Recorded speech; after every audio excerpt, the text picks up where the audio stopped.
जी अस्सलाम वालेकुम। कैफ और आज के लेक्चर आगाज़ करते हैं। लेक्चर 21 आज के लेक्चर में डिस्कस करने जा रहे हैं हम होम असाइनमेंट के प्रैक्टिस क्वेश्चन को। उसके बाद नेक्स्ट कंसेप्ट स्टडी करना है हमने मिस रिप्रेजेंटेशन। मिस रिप्रेजेंटेशन के बारे में आपको पता होगा बेसिक कंसेप्ट कि जब कोई पर्सन एक स्टेटमेंट दे फॉल्स स्टेटमेंट और उसको पता नहीं है कि ये फॉल्स है, वो इसको सच समझ रहा है। अगर कोई सच समझते हुए झूठ बोल दे, यकीन उसके ख्याल में वो सच बोल रहा है, उसे बोलते हैं मिस रिप्रेजेंटेशन। अनजाने में झूठ बोला मिस रिप्रेजेंटेशन, जानबूझ के झूठ बोला फ्रॉड। आज हम मिस रिप्रेजेंटेशन के बारे में पढ़ेंगे, लेकिन उससे पहले प्रीवियस लेक्चर में क्वेश्चन सबसे पहले हाथ उठाइए। कितने स्टूडेंट्स ने असाइनमेंट की है? रिटर्न असाइनमेंट, शाबाश, 0 स्टूडेंट्स ने किया, गुड। डिस्कशन करते हैं one by one. Question 6 part A. Part A में क्या कह रहा है? वो कह रहा है Azam having advanced money to his son Babar during his minority. Azam ने बाबर को, उसका बेटा था, देखिए सन था, ये इररेलेवेंट है क्योंकि बाप बेटे को या बेटा बाप को लोन दे सकता है, लीगली इसमें कोई प्रॉब्लम नहीं है, रिकवर भी करवाया जा सकता है। वो सोशल एग्रीमेंट नहीं समझे जाएंगे अगर intention to create legal relationship है। अगर यानी बाप का इरादा है कि पैसे मैं वापस लूंगा तो वो वैलिड एग्रीमेंट समझा जाएगा। मसला सन में नहीं है, मसला किस में है? मिनोरिटी में। During his minority, upon Babar's coming of age, obtains by misuse of parental influence a bond from Babar। अच्छा नोट करें, उसने इतना को लॉ पढ़ा हुआ है वालिद ने कि उसे पता है कि मैंने लोन दे दिया ना ये मिनोरिटी में, एग्रीमेंट मिनोरिटी में नहीं लिखवाया। अगर मिनोरिटी एज में एग्रीमेंट लिखवा लेता वो एग्रीमेंट वाइड होता, और फिर उसकी जगह पे अगर फ्यूचर में कोई और एग्रीमेंट लिखवाया जाता उसकी जगह पे, पहले वाले की जगह पे, जिसमें पहले वाले एग्रीमेंट का हवाला होता, वो भी वाइड होता, लेकिन उसने नहीं करवाया। ये नोट करें, उसने एग्रीमेंट कब करवाया? Upon Babar's coming of age. Babar's coming of age का मतलब है जब बाबर मेजर हो गया, ठीक है। तो ये वैलिड एग्रीमेंट है। ये वैलिड, आप ये नहीं कह सकते, आप ये तो कह सकते हैं कि जब एग्रीमेंट हुआ तो वो माइनर था, ये वैलिड आर्गुमेंट समझा जाएगा कि ठीक है नहीं होना चाहिए। आप ये नहीं कह सकते कि जब कंसीडरेशन मिली तो वो माइनर था, नहीं, कंसीडरेशन पास्ट हो सकती है, एग्रीमेंट विद माइनर नहीं हो सकता, लेकिन कंसीडरेशन में बी पेड टू माइनर। तो यहां तक तो अब एग्रीमेंट ठीक हो गया। अब आगे जो कह रहा है by misuse of parental influence, उसने अपने वालिद होने की हैसियत का गलत फायदा उठाया। कैसे? Obtain a bond from Babar, bond किसको कहते हैं? Loan agreement. From a Babar for a greater amount than the sum due in respect of the advances, यानी पैसे दिए थे 1 लाख और बाद में एग्रीमेंट करवा लिया 2 लाख का। एग्रीमेंट करवाया कब? अगर तो एग्रीमेंट एज ऑफ मिनोरिटी में करवाया होता ना तो 2 क्या 1 भी नहीं मिलना था वाइड। लेकिन उसे इतनी अक्लमंदी की, वेट किया, और जब वो मेजर हो गया एग्रीमेंट ही तब करवाया। अब ये एग्रीमेंट वैलिड होता अगर नॉर्मल तरीके से किया होता। अब इसमें प्रॉब्लम क्या है? मिनोरिटी की वजह से प्रॉब्लम नहीं है, क्या पेरेंटल इन्फ्लुएंस की वजह से। क्या इसमें आपको लग रहा है कि कोई ऐसी चीज यूज की गई है जिसकी वजह से फ्री कंसेंट नहीं रही? क्या? Undue influence, parental influence, undue influence, ठीक है जी। तो क्या ये एग्रीमेंट वैलिड है? Voidable eight the option of agreed party, यानी इस केस में बाबर। और अगर बाबर रिसेंड करता है कॉन्ट्रैक्ट को तो बर्डन ऑफ प्रूफ किसके ऊपर है? इसमें लॉ क्या प्रिज्यूम करेगा? अनड्यू में प्रिज्यूम किया जाएगा। इसमें बर्डन ऑफ प्रूफ माइनर के ऊपर नहीं है, लॉ प्रिज्यूम करेगा, ठीक है जी। डोमिनेटिंग पार्टी फादर है। अगर फादर ये कहता है कि जी अनड्यू इन्फ्लुएंस नहीं था तो उसे प्रूफ करना पड़ेगा। फादर को क्या प्रूफ करना पड़ेगा? कि अनड्यू इन्फ्लुएंस नहीं था। बाबर ने कुछ भी प्रूव नहीं करना, बाबर ने इवन अनड्यू इन्फ्लुएंस की एग्जिस्टेंस भी प्रूव नहीं करनी। क्यों नहीं करनी? कोई लॉ प्रिज्यूम करेगा। हाँ, आजम अगर कुछ कहता है तो वो उसे प्रूफ करना पड़ेगा। डन जी। Next B, Amir, a man enfeebled by disease or age, is induced by Asif's influence over him as his medical attendant to agree to pay Asif an unreasonable sum for his professional services. बहुत high amount पे करने का agreement कर लिया, लेकिन यहां पे क्या कह रहा है? Medical attendant, influence, induced by influence, influence की वजह से एग्री किया, तो क्या ये एग्रीमेंट वैलिड है? क्या है? Voidable eight the option of अमीर। क्लियर? अगर अमीर कुछ कहता है तो क्या लॉ प्रिज्यूम करेगा? अगर अमीर कहता है अंडर इन्फ्लुएंस है, लॉ सबूत मांगेगा कि प्रिज्यूम करेगा? प्रिज्यूम करेगा। और अगर आसिफ कहता है कि अंडर इन्फ्लुएंस नहीं है, लॉ कहेगा प्रूफ लेके आओ। क्लियर? क्योंकि इसमें डोमिनेटिंग पार्टी कौन है? आसिफ। क्या मेडिकल असिस्टेंट जो होते हैं, मेडिकल डॉक्टर वगैरह, जैसे इनके साथ अंडर इन्फ्लुएंस प्रिज्यूम किया जाता है? बिल्कुल उस पोजीशन में होता है, एक टीका लगाते हैं, कुछ पता नहीं चलता बंदा है किधर, जो मर्जी साइन करवा लो। 7, Qaiser a teacher sold an agricultural property to his student Maqbool. Later Maqbool filed a suit to cancel the transaction. ये केस कोर्ट में गया। अच्छा बताइए, मकबूल ने क्या कहा होगा? कि अंडर इन्फ्लुएंस था। कैसर ने क्या बोला होगा? नहीं है। लॉ ने बर्डन ऑफ प्रूफ किससे मांगा होगा? कैसर से। अब देखिए कैसर ने क्या जवाब दिया। Qaiser showed that he had provided complete facts relating to property to Maqbool. The price was market based and Maqbool had obtained advice from property dealers of his choice before finalizing the contract. कैसर ने ये सारी चीजें साबित कर दी। अब बताइए prove हो गया कि नहीं? हालांकि प्रिज्यूम किया जाता है कि अंडर इन्फ्लुएंस था, लेकिन बताइए प्रिजम्पशन ज्यादा ऊपर है कि प्रूफ ज्यादा ऊपर है? प्रूफ ज्यादा ऊपर। अब जज का फैसला क्या हुआ होगा? इनिशियली उसने फैसला दिया होगा मकबूल की फेवर में, उसका ख्याल होगा कि मैं फेवर, लेकिन फाइनल डिसीजन किसकी फेवर में आया होगा? क्यों? ये तो प्रिजम्पशन, ये तो प्रिज्यूम किया जाता है अंडर इन्फ्लुएंस इस केस में। फिर भी क्यों? क्योंकि फैक्ट्स प्रोवाइड कर दिए, डोमिनेटिंग पार्टी ने फैक्ट्स प्रोवाइड कर दिए। डन जी। Next 8, briefly discuss whether following agreements are caused by under influence. आपने बताना है कि इन एग्रीमेंट्स में अंडर इन्फ्लुएंस हुआ कि नहीं हुआ। Asif and agent agree to sell stock of Sajid the principal at the rate of 2% commission.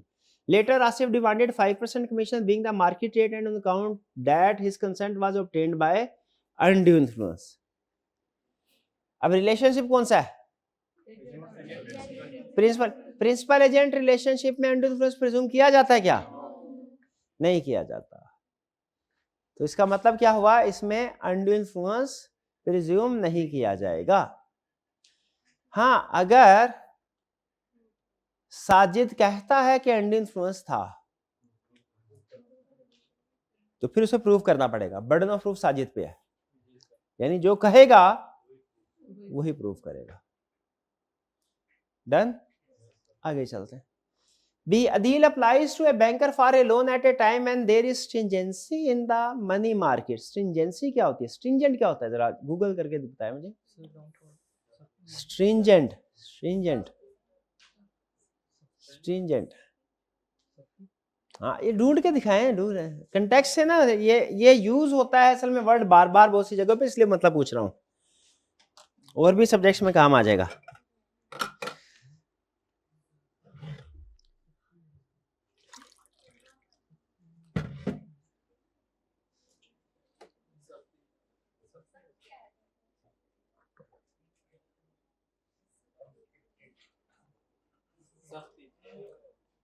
सख्ती और क्या है?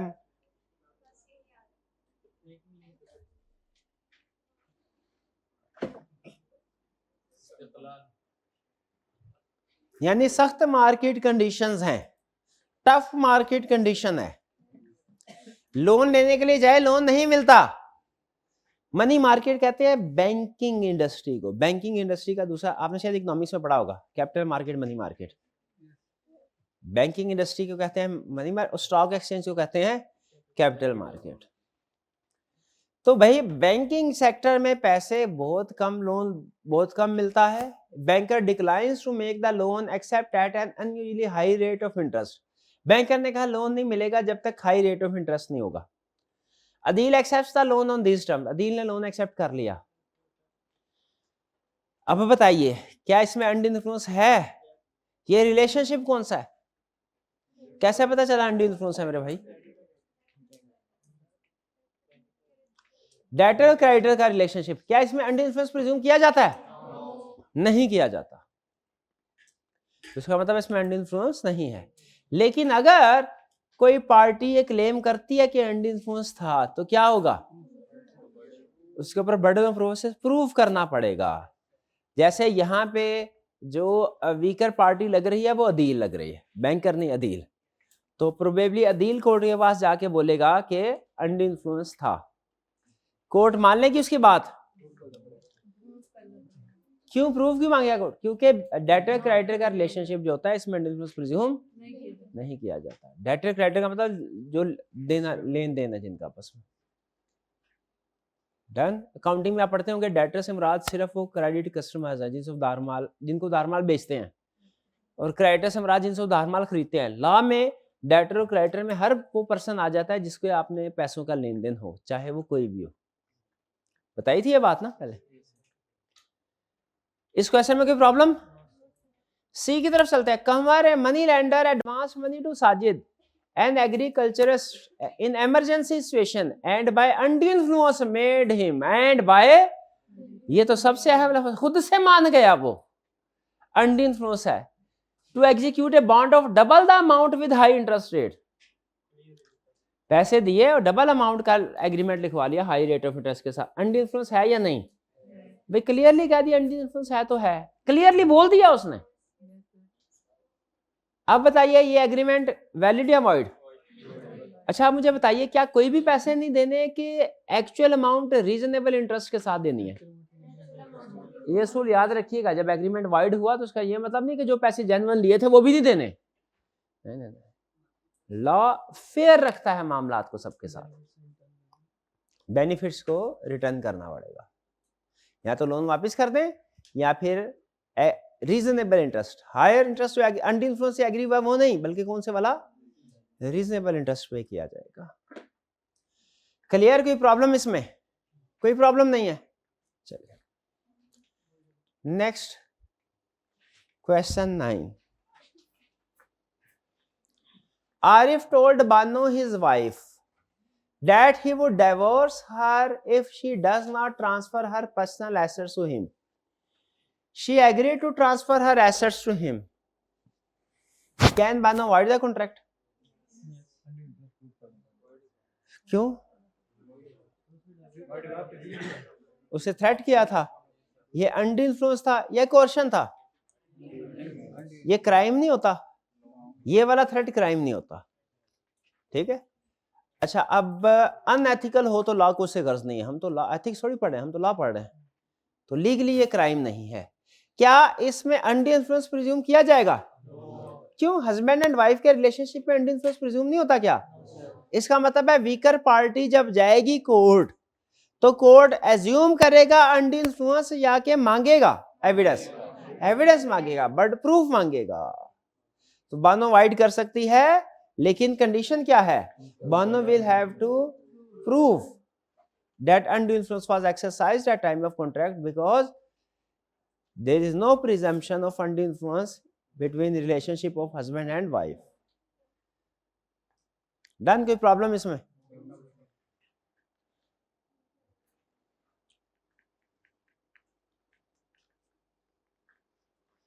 कौन सा ये बनने वाला है? हाँ ये खारो था। ये इस टॉपिक का अच्छा क्वेश्चन है, ये इसका अनड्यू इन्फ्लुएंस का। Can I respond to the following scenario under the provisions of contract act? Contract act के मुताबिक। कॉन्ट्रैक्ट एक्ट को अंडरलाइन कर लें, इससे हमें पता चल गया कि कॉन्ट्रैक्ट एक्ट का क्वेश्चन है। रिक्वायरमेंट में कह रहा है discuss whether Ghazala would succeed in her contention. कुछ पता नहीं गजाला कौन है, कुछ पता नहीं उसकी कंटेंशन क्या है, क्या झगड़ा है, क्या पता है आपको? नहीं पता। तो पढ़ते हैं, फिर पढ़ के पता चलेगा। कह रहा है Haroon was engaged to be married to Ghazala. Haroon has married to Ghazala या engaged to be married to? फर्क क्या पड़ता है इससे? हाँ जी, इंगेज टू बी है तो ये फियांसे फियांसी का रिलेशनशिप आ गया। अगर मैरिड टू होता तो फिर हस्बैंड वाइफ का आता, उसमें अनडू इन्फ्लुएंस प्रिज्यूम नहीं किया जाता। फियांसे फियांसे में अनडू इन्फ्लुएंस प्रिज्यूम किया जाता है। कह रहा है Haroon wanted to establish his own business and therefore he entered into a contract with Ghazala for providing him all her jewellery and apartment by way of a gift and in return Haroon agreed to give her a small share in business profit. उसने कहा भाई ये सारा कुछ gift के तौर पे मुझे दे दो, बदले में आपको उसमें से मैं हिस्सा देता रहूंगा कुछ। गजाला फाइल्ड, अच्छा फिर क्या हुआ? आफ्टर सम टाइम, यानी ये एग्री हो गया, साइन हो गया agreement. He entered into a contract, हाँ ठीक हो गया, ये उसने बोला हुआ है कॉन्ट्रैक्ट हो गया। इस सेंटेंस में क्या बोला है? ही एंटर्ड इनटू कॉन्ट्रैक्ट हो गया। आफ्टर सम टाइम कॉन्ट्रैक्ट होने के बाद Ghazala filed a suit against Haroon requesting her setting aside the gift deed as it was not made with her free will. उसने कहा जो गिफ्ट डीड है उसको खत्म कर दो, ये मेरी फ्री विल से तो नहीं बनी थी। फ्री विल से नहीं थी मतलब क्या थी? Consent is not free. कौन सा केस लगेगा इसमें? Undue influence, coercion, undue influence, misrepresentation, fraud या के अनड्यू इन्फ्लुएंस। क्या अनड्यू इन्फ्लुएंस प्रिज्यूम किया जाएगा? बिल्कुल, इस रिलेशनशिप में अनड्यू इन्फ्लुएंस प्रिज्यूम किया तो गजाला बिल्कुल इसको रिसेंड कर सकती है। ये वाइडेबल है contract at the option of Ghazala. Done. लेकिन अगर गजाला रिसेंड करती है तो बेनिफिट्स को रिस्टोर करना पड़ेगा। डन, कोई प्रॉब्लम तो नहीं? जी जी। अगर गिफ्ट ट्रांसफर रिटर्न रजिस्टर्ड भी हो जाए ना, लेकिन स्टिल अगर पता चल जाए बाद में कंसेंट फ्री नहीं थी, तो वो वाइडेबल हो जाता है। यानी दोनों सूरतें, उसमें रिटर्न रजिस्टर्ड में उसने एक कहा था कंसीडरेशन जरूरी नहीं है, कंसीडरेशन लेकिन फ्री कंसेंट तो जरूरी है ना। फ्री कंसेंट के बगैर तो कोई भी एग्रीमेंट करेंगे वो खत्म हो जाए। वो तो कंसीडरेशन के साथ करें ना, फिर भी खत्म। Voidable eight the option of agreed party है। क्वेश्चन टाइम में कोई प्रॉब्लम? बस इतने क्वेश्चन थे। चलिए, क्या आपको क्वेश्चन और अनड्यू इन्फ्लुएंस में फर्क समझ आ गया? जी। सिबलिंग्स वाले केस में प्रिज्यूम किया जाएगा, क्या आप के भाई का, हमारे बहन भाइयों का हमारे ऊपर कोई होता है अनड्यू इन्फ्लुएंस? होता है? नहीं होता। कहाँ होता है? ये होता है। वो हमसे कोई बात मनवा सकते हैं? आप उनसे बात, छोटे भाई से बात मनवा सकते हैं कोई? अच्छा, बड़ी बहन से जाके कहिएगा चाहे तो बना दे, मैं देखता बना देते हैं। शाबाश, अच्छे ताल्लुक, शाबाश, अल्लाह ताला कायम रखे। लेकिन लॉ ये कहता है, बड़े भाई को ना कहिएगा, लॉ ये कहता है कि इस रिलेशनशिप में, अब जाहिर है ब्रदर ले, इन्होंने अच्छी example the, brother and sister sibling से रिलेशनशिप में क्या अनड्यू इन्फ्लुएंस प्रिज्यूम किया जाएगा? इसका जवाब ये है, पहले लिस्ट देखिए। क्या वो रिलेशनशिप जिनमें अनड्यू इन्फ्लुएंस प्रिज्यूम किया जाता है ये ब्रदर सिस्टर रिलेशनशिप था? नहीं था। तो इसका मतलब क्या हुआ? प्रिज्यूम नहीं किया जाता। लेकिन अब अगर कोई स्टूडेंट कहे सर ये एग्जांपल उस लिस्ट में भी तो नहीं है जिसमें प्रिज्यूम नहीं किया जाता, तो वो लिस्ट कंप्लीट नहीं है, वो तो सिर्फ एग्जांपल्स के तौर पे आपको दिया गया है। ठीक है, वो तो सिर्फ एग्जांपल्स के तौर पे दिया गया है। बल्कि ये अच्छी बात है, मैं नोट कर ऐड कर दूंगा। तो ब्रदर सिस्टर, यानी आपने ये देखना है किसी भी रिलेशनशिप को उस लिस्ट में मौजूद है कि नहीं, जो प्रिजम्पशन वाली लिस्ट है। प्रिजम्पशन वाली लिस्ट में मौजूद नहीं है तो फिर प्रिज्यूम नहीं किया जाएगा। वो जो बाद में लिस्ट दिया वो सिर्फ आपको इसलिए ताकि एग्जाम में आप क्लियर हो जाए कि ये खास तौर पे वो एग्जांपल है जो आई का पूछा है। जैसे डेटर क्रेडिट का एग्जांपल थी ना, आपने देखा उसने 2-3 दफा पूछा उस एग्जांपल को। तो कोई भी रिलेशनशिप में अनड्यू इन्फ्लुएंस प्रिज्यूम किया जाएगा कि नहीं, कैसे फैसला करेंगे? लिस्ट, कौन सी वाली लिस्ट? ऊपर वाली लिस्ट के नीचे वाली लिस्ट?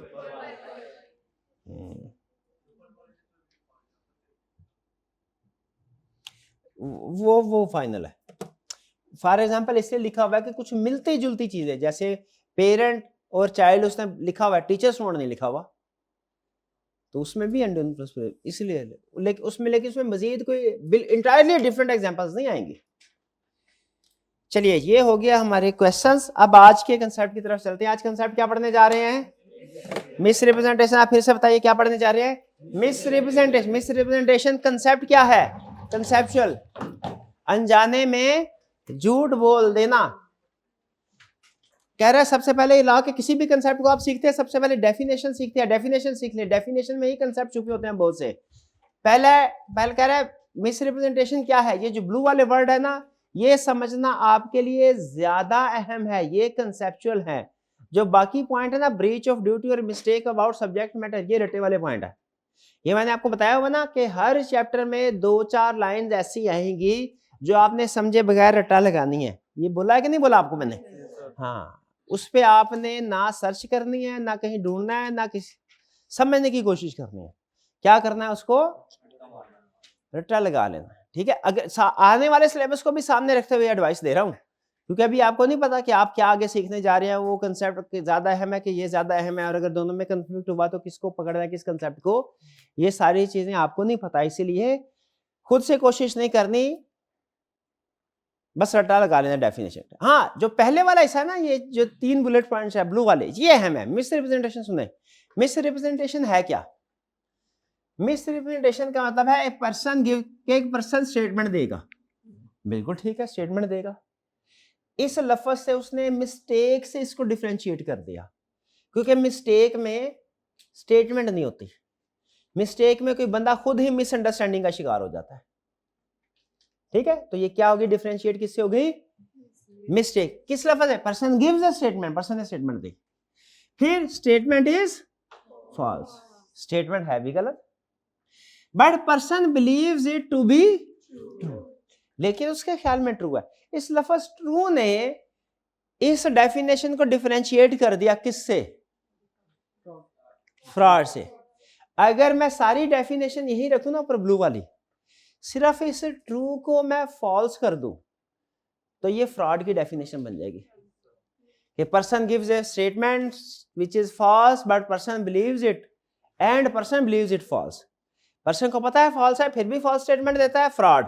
पर्सन समझ रहा है ट्रू है और फॉल्स स्टेटमेंट दे देता है जो एक्चुअली फॉल्स है। Miss representation. दोनों में फर्क समझ आया? बताइए, फर्क समझ आया तो कौन सी चीज ज्यादा सवेर है? फ्रॉड ज्यादा सवेर। लेकिन हम तो आज पढ़ रहे हैं मिस रिप्रेजेंटेशन। अगर अच्छे से पढ़ लेंगे ना आज, कल का लेक्चर चुटकियों में निकल जाएगा, क्योंकि बहुत से कंसेप्ट इसके कॉमन है फ्रॉड के साथ। फिर कह रहा है ब्रीच ऑफ ड्यूटी भी मिस रिप्रेजेंटेशन है और मिस्टेक अबाउट सब्जेक्ट मैटर भी मिस रिप्रेजेंटेशन है। क्या बोल रहा है?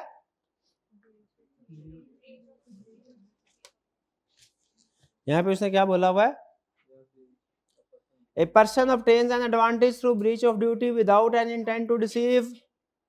फिर a party innocently causes other party to make a mistake as to the nature or quality of subject of agreement. ये दोनों पॉइंट्स क्या हैं? रिलेटिव वाले पॉइंट है, सोचना भी नहीं है इनके ऊपर। हाँ, पहले वाले क्या क्या लफ्ज आ जाए? एक person believes and gives a statement to be true but which is statement थी फॉल्स, स्टेटमेंट थी, समझा ट्रू है। एसेंशियल सुने। एसेंशियल्स का मतलब होता क्या वैसे? वो चीजें जो सारी चीजें पूरी होना जरूरी हैं ताकि वो डेफिनेशन बन सके। एक चीज भी मिसिंग हो, जैसे ऑफर के एसेंशियल में एक एसेंशियल भी मिसिंग हो, कम्युनिकेट नहीं हुआ, ऑफर ही नहीं हुई, बाकी चाहे सारी चीजें बिल्कुल ठीक हो। ठीक है, तो मिस रिप्रेजेंटेशन के एसेंशियल्स क्या है? पहला, by party to the contract not by stranger. मैं भाईजान, हम दोनों जो हैं वो बाय एग्रीमेंट कर रहे हैं एक प्रॉपर्टी का, साथ में थर्ड पर्सन, ये मेरा एजेंट नहीं है, थर्ड पर्सन है, वो इनको आके कहता है, इनका दोस्त है फॉर एग्जाम्पल, कहता है ये प्रॉपर्टी खरीद लो, इसमें से तेल के कुएं निकलेंगे। उन्होंने कहा अच्छा, प्रॉपर्टी खरीद ली, बाद में पानी भी नहीं निकला उसमें से। अब ये मेरे पास आ गए वापस, सर मिस रिप्रेजेंटेशन है, मिस रिप्रेजेंटेशन की वजह से फ्री कंसेंट नहीं होती, फ्री कंसेंट नहीं है तो contract is voidable eight the option of agreed party. मैं इस कॉन्ट्रैक्ट को खत्म करना चाहता हूं, क्या खत्म कर सकते हैं? ला कहता है नहीं कर सकते। क्यों नहीं कर सकते? क्योंकि मैं कहूंगा भाई तेरे को मिस रिप्रेजेंटेशन मैंने दी ही नहीं। मिस रिप्रेजेंटेशन किसने दी है? थर्ड पार्टी की बात पे एतबार करोगी तो जिम्मेदारी मेरी नहीं है भाई, ऐसा ही होना चाहिए ना, बिल्कुल होना चाहिए। अमूमी तौर पे प्रॉपर्टी डीलर होते हैं ना, वो कहते हैं अपने इन्वेस्टर को इस जगह पे प्लॉट खरीदे, कीमतें बढ़ने वाली है। किसी सोसाइटी में प्लॉट खरीद लिया, बाद में कीमतें बढ़ने की बजाय कम हो गई, तो क्या आप सोसाइटी के खिलाफ केस करें? सोसाइटी कहेगी हमने तो सर स्टेटमेंट ही नहीं दी, जिसने स्टेटमेंट दी उसको पकड़े जाके। तो यहाँ पे पहली शर्त क्या है मिस रिप्रेजेंटेशन की? मिस रिप्रेजेंटेशन किसकी तरफ से होनी चाहिए? मिस रिप्रेजेंटेशन किस, इतने थके हुए हैं आप, मुझे खुद स्लो मोशन हो गया। संडे कोई बात नहीं, तो कल छुट्टी भी तो मिल रही है ना आपको। भाई मिस रिप्रेजेंटेशन किसकी तरफ से होनी चाहिए? By party. कि थर्ड पार्टी ने मिस रिप्रेजेंटेशन दी, जिम्मेदारी है हमारी? कोई जिम्मेदारी नहीं है। लेकिन याद रखिए अगर मेरे एजेंट ने मिस रिप्रेजेंटेशन दी ना, तो वो मेरी जिम्मेदारी, क्योंकि एजेंट के act is equal to principal के एक्ट। पहला एसेंशियल टिक कर दे। दूसरा, मिस रिप्रेजेंटेशन गलत होनी चाहिए, फॉल्स रिप्रेजेंटेशन होनी चाहिए। क्यों? सही होगी तो मिस रिप्रेजेंटेशन थोड़ी रहेगी, वो तो यस रिप्रेजेंटेशन बन जाए, यानी गलती। फिर रिप्रेजेंटेशन एज टू फैक्ट होनी चाहिए, representation as to factual representation होनी चाहिए, जजमेंटल नहीं होनी चाहिए, जजमेंटल नहीं होनी चाहिए। अच्छा आप जरा सुनिए, एक सेठ साहब, उनका कैफ 4 पास था, ये आपको केस के एंड पे पता चल जाएगा। वो सोच रहे हैं अपने आप से बातें कर रहे हैं, करीब ही एक मैनेजर खड़ा है उनका, अपने आप से बातें कर, मैं सोच रहा हूँ कोई अच्छा सा रिश्ता मिले ना तो अपनी बेटी की शादी कर दूं उससे, और ये जो फैक्ट्री है ना ये अपने दामाद के नाम लगा दूं, मैं सोच रहा हूँ। ये भाईजान साहब खड़े थे, उनका सेठ साहब क्या करते हैं बात है आप आपके सामने? सेठ साहब ने कहा अच्छा कोई मसला तो नहीं है? कोई मसला नहीं है। शादी हो गई। इसके बाद उन्होंने कहा शेर साहब से फैक्ट्री। शेर साहब ने कौन सी फैक्ट्री? कोई फैक्ट्री वैक्ट्री नहीं है। अरे शेर साहब वो आप कह तो रहे थे शेर साहब कि मैं सोच रहा हूँ कि अगर ऐसा हो जाए तो मैं फैक्ट्री नाम कर दूंगा। तो शेर साहब ने कहा हाँ वो मेरी सोच रहा था, मैं वो मेरा इरादा था, मेरा वादा नहीं था, मुआहदा नहीं था, वो क्या था? इरादा था। बताए इरादे में और मुआहदे में फर्क होता है कि नहीं होता? बिल्कुल होता है। इरादा मुआहदा नहीं होता। बताइए अब सेठ साहब ने इरादा जाहिर किया था कि मुआहदा किया था मैनेजर के साथ? इरादा जाहिर किया। ये इन्फोर्सेबल बाय लॉ है? नहीं। यही वो कह रहा है कि जब आपने जो स्टेटमेंट देनी है वो फैक्चुअल स्टेटमेंट होनी चाहिए कि सेठ साहब ऐसे ऐलान करें जो कोई भी बेटी मेरी बेटी से शादी करेगा फैक्ट्री उसके नाम पे करूंगा, ये एग्रीमेंट होगा, ये जनरल ऑफर होगी। मैं सोच रहा हूं कि ऐसा करूं, ये जब आप ऐड करते थे मैं सोच रहा हूं, तो फिर ये ऑफर नहीं होती। इसका मतलब आप अभी सोच रहे हैं, आपने वो काम किया नहीं है, लॉ कहता है ये आपने किया नहीं। या इसी तरह अगर कोई पर्सन ये कह दे कि भाई इस जगह जो जमीन है इसके नीचे से तेल निकलेगा, ये फैक्चुअल स्टेटमेंट है। और अगर कोई इन्हीं अल्फाज को थोड़ा चेंज कर दे, मेरा ख्याल है कि इस जमीन से तेल निकलेगा, तो ये जब कह दिया मेरा ख्याल है, इन my opinion, in my I think, इस तरह के अल्फाज, इसका मतलब क्या होता है? आप कंफर्म नहीं है, आपने अपनी स्टेटमेंट में ये अल्फाज जब ऐड कर दिए तो इसका मतलब क्या हुआ? आप कंफर्म नहीं है। ये फैक्चुअल स्टेटमेंट नहीं मानी जाती। फैक्चुअल स्टेटमेंट समझ रहे हैं क्या होती है? तो मिस रिप्रेजेंटेशन के लिए फैक्चुअल स्टेटमेंट होनी चाहिए। अगर फैक्चुअल स्टेटमेंट नहीं है, जजमेंटल है, तो वो मिस रिप्रेजेंटेशन नहीं होगी। डन जी, आगे चलते हैं।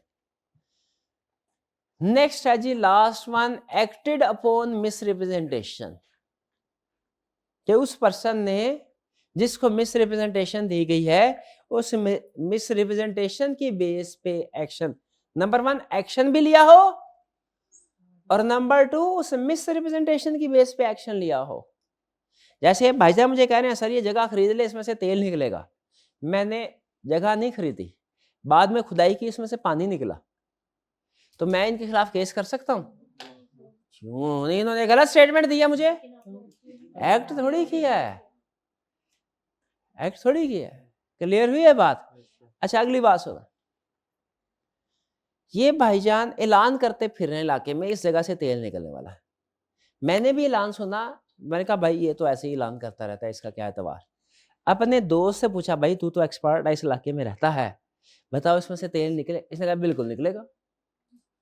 मैंने प्रॉपर्टी बाय कर ली, उसके बाद पानी भी नहीं निकला। अब बताइए क्या मैं इनके खिलाफ केस फाइल कर सकता हूं? क्यों? मैंने एक्ट तो किया। हाँ, एक्ट उस मिस रिप्रेजेंटेशन की बेस पे नहीं किया, एक्ट किसी और चीज की वजह से किया। नहीं समझे बात? आई कैप की एग्जांपल सुने फिर समझेंगे। एक फैक्ट्री फॉर सेल थी, बंदा खरीदने के लिए आया, फैक्ट्री के ओनर से कहने लगा भैया प्रोडक्शन रिकॉर्ड दिखाओ। उसने कहा ठीक है सर, प्रोडक्शन रिकॉर्ड हमारा बिल्कुल मौजूद है, पूछे क्या पूछना है। उन्होंने कहा सालाना इस फैक्ट्री में कितने यूनिट्स मोटरसाइकिल के प्रोड्यूस होते हैं? उन्होंने कहा जी 10,000 यूनिट्स प्रोड्यूस होते हैं। जो बायर था उसने कहा अच्छा। फिर कहने लगा अच्छा मैं फैक्ट्री खरीद लेता हूँ, लेकिन ये ना समझना मैं इस वजह से खरीद रहा हूँ कि 10,000 मोटरसाइकिल प्रोड्यूस होती हैं, मैं तो इस वजह से खरीद रहा हूँ मेरा घर भी करीबी है, रोज ऑफिस आने जाने की टेंशन से जान छूटेगी। और ऑफिस खरीद ली फैक्ट्री। फैक्ट्री खरीदने के बाद पता चला एनुअल प्रोडक्शन 6,325 है, 10,000 नहीं है। जब ये पता चला तो उस बंदे ने कहा भाई मेरे साथ मिस रिप्रेजेंटेशन हुई है, कॉन्ट्रैक्ट वाइडेबल है, मैं इसको खत्म करना चाहता हूँ। क्या वाइड कर सकता है? मिस रिप्रेजेंटेशन क्यों नहीं है? एक्ट किया तो है। हाँ जी, ये चीज एक्ट उसने किसी दूसरी बेसिस के ऊपर किया है, मिस रिप्रेजेंटेशन की बेस पे नहीं किया। तो जरूरी है मिस रिप्रेजेंटेशन की बेस पे एक्ट किया जाए। कुछ बात समझ आए? एक और एग्जांपल भी है, वो कॉन्ट्रैक्ट ऐड किया है, चलिए वो भी साथ में बता देते हैं। आपने बताना इसमें मिस रिप्रेजेंट, अगर सही बता दिया ना तो इसका मतलब है ये कंसेप्ट क्लियर, फिर आगे चलेंगे। एक दफा फिर से क्विक रिवीजन कर लें। एसेंशियल क्या है मिस रिप्रेजेंटेशन के?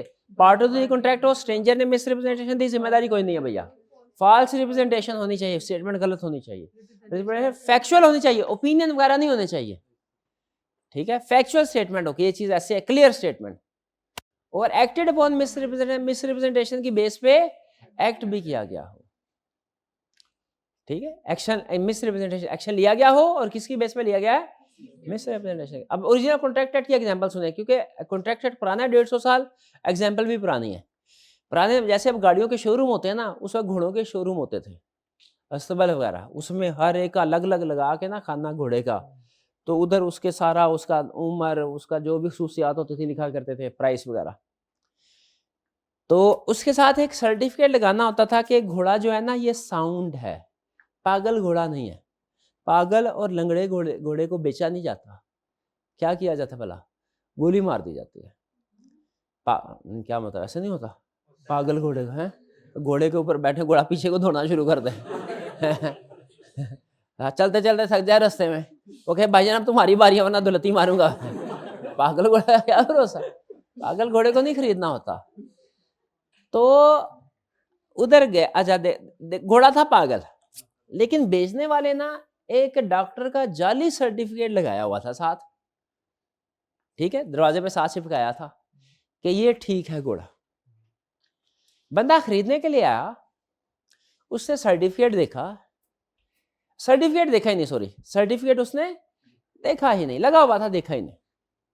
उसने कहा भैया घोड़ा ये क्या रेट है? Rate sheet. उसने कहा मैं पहले ना इसका टेस्ट रन करूंगा, इसकी सवारी करके आता हूं। कर लो।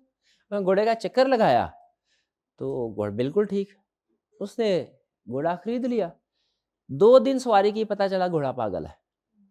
वापस करने के लिए आया तो देखा इस जगह घोड़ा बंधा हुआ था, उस जगह डॉक्टर का सर्टिफिकेट भी लगा था, वो जाली था। उसने फौरन जाके केस कर दिया। क्या मिस रिप्रेजेंटेशन है इस केस में? क्यों नहीं है? सर्टिफिकेट गलत था तो सही, उधर देखा नहीं था तो इसका मतलब क्या हुआ? क्या कौन सा एसेंशियल मिसिंग हुआ? Acted upon miss representation. उसने एक्शन लिया जरूर है लेकिन मिस रिप्रेजेंटेशन की बेस पे नहीं लिया, ठीक है, किसी और बेस पे लिया है। तो जब मिस रिप्रेजेंटेशन है लेकिन एक्शन उसकी बेस पे नहीं ले रहे, किसी और चीज की बेस पे ले रहे हैं, तो फिर लॉ कहता है इसे मिस रिप्रेजेंटेशन नहीं माना जाएगा। लॉ कहता है जिस चीज को आप बेस बना रहे हैं वो तो आपको एट टाइम ऑफ कॉन्टैक्ट पता ही नहीं थी।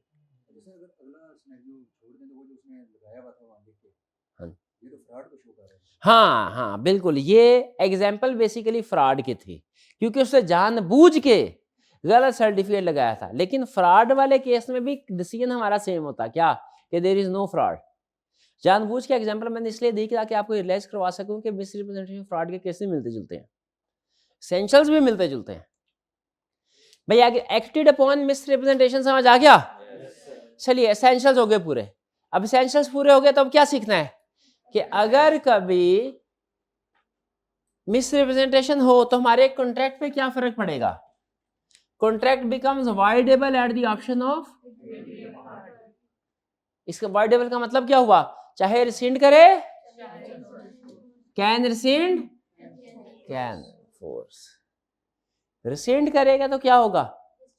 बेनिफिट्स रिस्टोर होगा। और अगर कहे कि ठीक है मैं एनफोर्स करता हूं तो लेकिन उस मिस रिप्रेजेंटेशन की वजह से अगर उसे कोई नुकसान हुआ तो वो क्लेम करेगा। ठीक है, कहेगा भाई ठीक है घोड़े का इलाज तो मैं करवा देता हूँ लेकिन पहले मुझे नहीं पता था ये पागल है तो उसने गिरा दिया तो मरहम पट्टी किया, मरहम पट्टी के पैसे मिलेंगे कि नहीं? मिलेंगे। ठीक है, कॉन्ट्रैक्ट क्या हुआ? अगर मिस रिप्रेजेंटेशन हो तो क्या होता है contract? Voidable eight the option of agreed party. इसका मतलब क्या हुआ? पहला पॉइंट, वो वाइड कर सकता है, उस सूरत में बेनिफिट्स रिस्टोर करने पड़ेंगे। दूसरा पॉइंट, इन्फोर्स कर सकता है, उस सूरत में पैसे, ओरिजिनल पैसे नहीं वापस करने पड़ेंगे लेकिन नुकसान अगर कोई हुआ वो पूरा करना पड़ेगा। एक्सेप्शन, हाँ एक्सेप्शन सुन लें। एक्सेप्शन का मतलब क्या है? क्या कोई ऐसी सिचुएशन है जिसमें मिस रिप्रेजेंटेशन हो, कॉन्ट्रैक्ट वाइडेबल ना, एग्रीमेंट वाइडेबल, जिसमें एग्रीमेंट वाइडेबल ना हो? अभी तो हमने पढ़ा ना मिस रिप्रेजेंटेशन के केस में एग्रीमेंट वाइडेबल होगा। क्या कोई ऐसी सिचुएशन हो सकती है जिसमें ये वाइडेबल ना हो एग्रीमेंट? इसका जवाब है यस। इसे बोलते हैं एक्सेप्शंस। एक्सेप्शन सुन लें। पहली एक्सेप्शन अमूमी तौर पे स्टार्टर क्या है? स्टार्टर हमारा, in case of miss representation contract becomes voidable but not in following cases. लेकिन इन केसेस में वाइडेबल नहीं होगा कॉन्ट्रैक्ट। किन केसेस में? Agreed party could have discovered with ordinary diligence. Agreed party आसानी के साथ मिस रिप्रेजेंटेशन को डिस्कवर कर सकते थे। ठीक है, अगर फर्ज कीजिए फैक्ट्री वाली एग्जांपल में हम कहें कि नहीं हम खरीद रहे हैं मोटरसाइकिल की बेस के ऊपर ही, घर तो हमारा दूर है, फैक्ट्री किस बेस पे खरीद रहे हैं? 10,000 मोटरसाइकिल प्रोडक्शन होती है। अब ऐसा करो प्रोडक्शन कार्ड लेके आओ। तो वो जो बंदा था फैक्ट्री का मालिक, उसने क्या किया? उसने कहा सर आपको हमारी बात में एतबार नहीं है, देखिए एक एक चीज, एक एक मोटरसाइकिल का हिसाब रखा हुआ है, 10,000 प्रोडक्शन, ये ले चेक कर लें, जहां से मर्जी चेक कर लें, 10,000 यूनिट प्रोड्यूस होते हैं। इतना कॉन्फिडेंस देख के उस बंदे ने चेकिंग ही नहीं की और एग्रीमेंट कर लिया। बाद में पता चला कि ये तो 6,500 यूनिट्स प्रोड्यूस होते हैं। मिस रिप्रेजेंटेशन है, ये ना कहिएगा कि नहीं मिस रिप्रेजेंटेशन, तो गलत स्टेटमेंट दी है ना। क्या कॉन्ट्रैक्ट वाइडेबल है? ला कहता है नहीं, क्योंकि इसमें कसूर मिस रिप्रेजेंटेशन देने वाले का नहीं, ज्यादा कसूर किसका है? दूसरी पार्टी का। वो ऑर्डिनरी डिलीजेंस का मतलब ये होता है बड़ी आसानी के साथ इसको चेक कर सकते थे। ऑर्डिनरी डिलीजेंस का मतलब होता है आम समझबूझ। एक आम समझबूझ रखने वाला इंसान अगर इस चीज को चेक कर सकता था तो इसको हम क्या कहते हैं? ये उसकी जिम्मेदारी है चेक करे। ये क्या है, इसकी जिम्मेदारी है, चेक करें। फ्रॉड के केस में एक एग्जांपल आती है लेकिन कंसेप्ट चूंकि सेम है। अगर इजाजत दे तो पूछ लूं। घर वालों ने सेब लेने के लिए भेजा, आप गए, आपने उधर कहा उस बंदे से, भैया सेब, मैंने कहा सर ये आपके सामने लगे हुए हैं। उसमें कुछ सेब ठीक थे, कुछ गले हुए थे, ठीक है। तो उसने कहा सर सेब डाल लीजिए। आपने कहा ए ठहर, मोबाइल में जरा हम चीज़ देख रहा हूँ यूट्यूब के ऊपर, ऐसा डाल दो, 2 किलो डाल दो। उसने सेब सारे डाल दिए, उसमें कुछ सही थे कुछ खराब थे। आपने वैसे ही जेब से पैसे निकाले, ध्यान इधर आपका मोबाइल पे, जेब से पैसे निकाले, वो शॉपर बड़ा, घर आ गए। घर आए जैसे ही वालदा को दिया, एक लगिया। मैंने कहा क्या हो गया, काम कर तो दिया है। वालदा ने कहा देखो खराब है सेब, आधे सेब खराब है। अब बताइए क्या ये उसकी तरफ से फ्रॉड है या मिस रिप्रेजेंटेशन है फ्रूट वाले की तरफ से?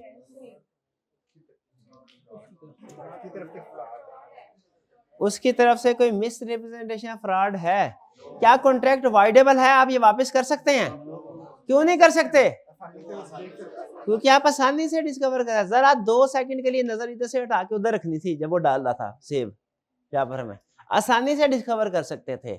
तो ये जब आपको मिस रिप्रेजेंटेशन कोई की जाए या फ्रॉड, लेकिन आप आसानी से आइडेंटिफाई कर सकते थे लेकिन नहीं किया, दूसरे पे गैर जरूरी एतबार किया। तो जब आप किसी दूसरे पे गैर जरूरी एतबार करते हैं, लॉ क्या कहता है? कसूर आपका है। लॉ में कहावत है हमारे, let the buyer be aware, let the buyer be aware, मुश्तरी होशियार बाश। कभी अल्फाज सुने कि जो बंदा खरीदार है वो अलर्ट रहे, चीज को चेक करे। नॉर्मल चेकिंग, चीज खरीदने से पहले नॉर्मल चेकिंग करना हर बायर का फर्ज है, हर बायर का फर्ज है। अगर आपको खराब चीज दे दी गई और खराबी आसानी से आइडेंटिफाई हो सकती थी तो फिर कॉन्ट्रैक्ट वाइडेबल नहीं होगा। ये सूल ज़हन में रखिएगा। समझ आई बात? नहीं समझ आई? आगे अब की बार दोबारा घर वालों ने अगले दिन फिर भेजा, जाओ आज फिर सेब खरीद के लाओ। आज मोबाइल घर छोड़ के गए, एक तजर्बा काफी होता।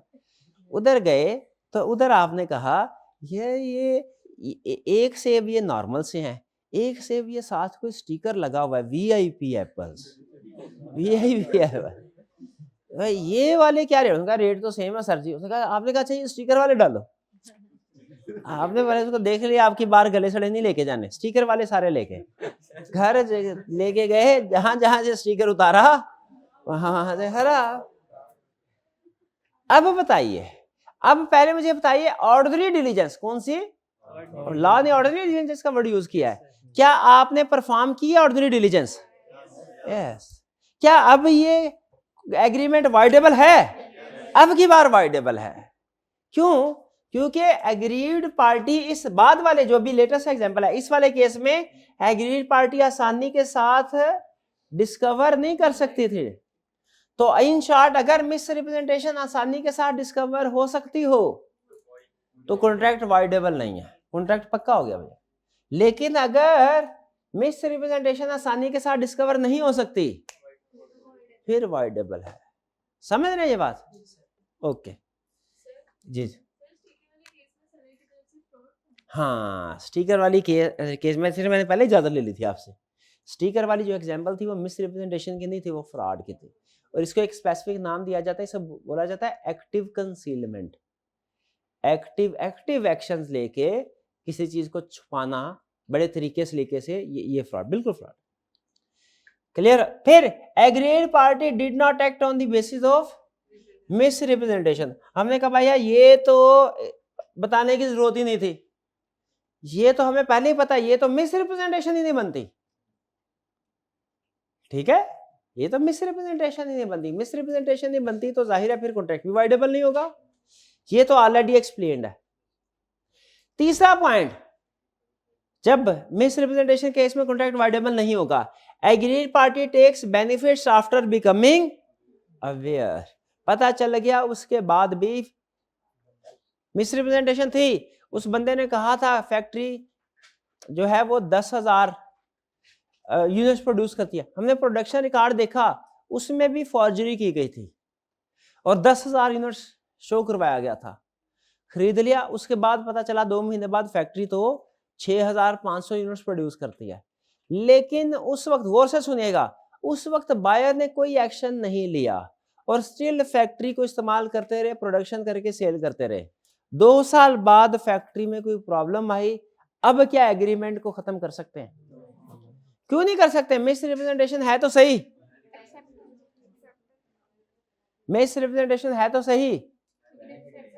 हाँ, पता चलने के बाद भी बेनिफिट लेते रहे। तो सूल लॉ का ये होता है कि जब आपको पता चले ना कि कोई गड़बड़ हुई है आपके साथ, तो आपने फौरी एक्शन लेना है। जब आप गड़बड़ के बाद भी 2-4 महीने सुकून से बैठे रहेंगे ना, तो फिर लॉ कहता है वो बैठे रहे। अब इसको इम्प्लॉयड एक्सेप्टेंस समझा जाता है। तो जैसे ही कोई गड़बड़ पता चले, फौरी तौर पे एक्शन लेना है, ये लॉ कहता है। डन जी। अच्छा, 2 एक्सेप्शंस और हैं, लेकिन वो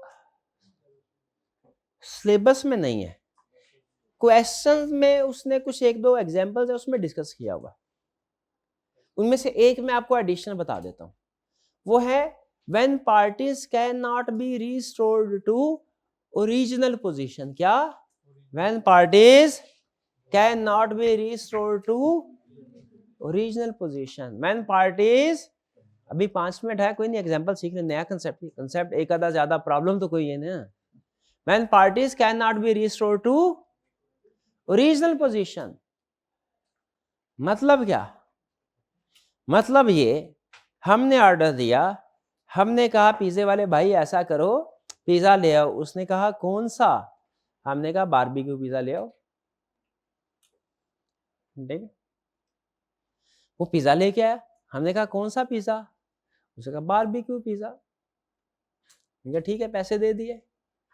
उसके बाद अंदर लेके गए, खोला तो पता चला कि वो तो वेजिटेबल पिज्जा है। चिकन पिज्जा है ही नहीं, चिकन उसमें है ही कोई नहीं, वेजिटेबल। लेकिन भूख लगी थी, मजे का लगा था, हम खा गए। खाने के बाद हमें याद है ये हमारे साथ सही नहीं हुआ, कुछ ज्यादती हुई हमारे साथ। मंगवाया पिज्जा कुछ और था, अब कुछ और। अब हमने पिज्जा वाले को फोन किया, हमने कहा भैया अब चूंकि तुमने मिस रिप्रेजेंटेशन किया हमारे साथ, चलो अनजाने में भी होगी। उसने कहा सॉरी सर, जल्दी जल्दी में आया था, वो दूसरे कस्टमर का आपके साथ मिक्स हो गया था, तो मैं अभी आके ना वापस लेके आपको आपके वाला डिलीवर कर रहा। हमने कहा नहीं भाई, वो तो खत्म हो गया, खा लिया हमने। मैंने कहा ठीक है सर। मैं कहा नहीं नहीं नहीं, अब बेनिफिट्स, अब एग्रीमेंट वाइडेबल है मेरे लिए, क्योंकि मिस रिप्रेजेंटेशन थी और थी, तो अब कॉन्ट्रैक्ट वापस होगा। बेनिफिट्स क्यों वाइडेबल क्यों नहीं है? बेनिफिट्स भी हो गए, एक ये बेनिफिट पॉइंट भी है और एक और पॉइंट भी है, वो क्या? हाँ, can parties can not be restored to original position. तो समझ आई? जब पार्टी ओरिजिनल पोजीशन पे रिस्टोर ना हो सके तो फिर कॉन्ट्रैक्ट खत्म नहीं हो सकता। ठीक है, बाज़ औक़ात चीजों को इस्तेमाल करने के बाद उनकी क्वालिटी का पता चलता है, बाज़ औक़ात पहले पता चल जाता है। बाज़ औक़ात कब पता चलता है? ठीक है जी। तो ये बहरहाल एडिशनल एक आपको पॉइंट बता दिया, याद रखिएगा, शायद किसी केस स्टडी में। क्लियर जी? क्विक रिवीजन करते हैं। आज के लेक्चर में हमने क्या सीखा? मिस फ्री कंसेंट की 5 सिचुएशंस हैं। कौन कौन से? Number 1 question, undue influence, miss representation, fraud और मिस्टेक। आज अनड्यू इन्फ्लुएंस और क्वेश्चन हमने पढ़ लिया। आज हमने स्टडी किया मिस रिप्रेजेंटेशन। मिस रिप्रेजेंटेशन में हमने 3 चीजें सीखी हैं, 4 चीजें सीखी हैं। डेफिनेशन, एसेंशियल्स, उसके बाद इफेक्ट और एक्सेप्शंस। डेफिनेशन में हमने क्या सीखा? 3 पॉइंट थे, 2 हमने कहा रिटे वाले, ब्रीच ऑफ ड्यूटी वाले और मिस्टेक वाला। जो पॉइंट अहम था वो कौन सा था? कि जब स्टेटमेंट दी गई है, स्टेटमेंट फॉल्स है और पर्सन जिसने स्टेटमेंट दिया वो उसे ट्रू समझ रहा है, क्योंकि अगर फॉल्स पता है उसको फॉल्स, तो भी फ्रॉड में चली जाएगी। एसेंशियल्स क्या है? 4 essentials. By party to the contract, false होनी चाहिए, फैक्चुअल होनी चाहिए और एक्टेड ऑन होनी चाहिए। अगर ये एसेंशियल्स पूरे हो गए तो इसका मतलब वो क्या है? Miss representation. इफेक्ट क्या होगा? वाइडेबल है। वाइडेबल के बाद 2 आपने पॉइंट्स बनाने हैं। अगर इन्फोर्स करवाया जाए तो क्या होगा? इन्फोर्स ना करवाया जाए तो, इन्फोर्स ना करवाया जाए तो क्या होगा? Benefits restore. इन्फोर्स करवाया जाए तो एडवांटेजेस बाहर आ रहा, सॉरी डैमेजेस क्लेम कर सकते हैं आप उससे। अगर इन्फोर्स करवा भी ले तो क्या कर सकते हैं? डैमेजेस क्लेम कर सकते हैं जितना नुकसान हुआ होगा। और एक्सेप्शंस क्या है, यानी नॉर्मली तो इफेक्ट ये होता है कि जी कॉन्ट्रैक्ट बिकम्स वाइडेबल, किन केसेस में कॉन्ट्रैक्ट वाइडेबल नहीं रहेगा? Number 1, agreed party could have discovered easily by ordinary diligence. और दूसरा पॉइंट